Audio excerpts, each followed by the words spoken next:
Some people don't learn emotional intelligence.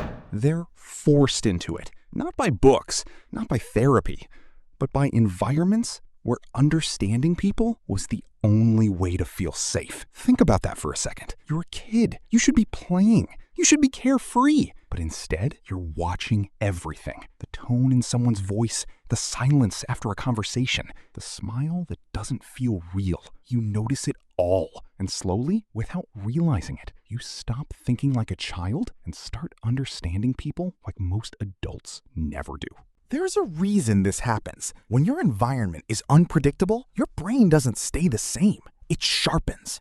It learns patterns faster. It reads emotions deeper because at some point, that awareness wasn't optional. It kept you safe. And that creates something rare, a kind of intelligence most people never even realize exists. Number 1, you read a room instantly. Before anyone speaks, you already feel something is off. That's not overthinking. That's pattern recognition. Number 2, you understand people even when they don't explain themselves. Someone says, "I'm fine," but you know they're not. You hear what's behind the words. Number 3, when things fall apart, you don't panic. You slow down. You think. You adapt because chaos feels familiar. Number 4, you analyze behavior deeply, not because you want to, but because understanding people once felt necessary. Number 5, you rely on yourself. You don't wait for help. You figure things out because at some point you had to.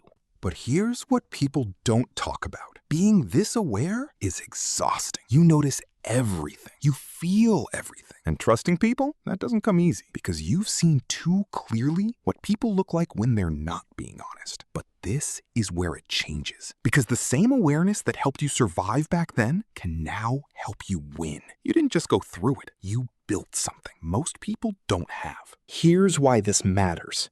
In business, the person who reads the room gets the opportunity. In relationships, the person who understands people builds something real. In life, the person who sees clearly makes better decisions, avoids mistakes, moves faster. Not because they're lucky, but because they're aware. So maybe what felt like a burden was actually building you, sharpening you, preparing you. You're not broken. You're just built differently. And most people will never even realize they have this. Tell me honestly, which one of these felt the most like you?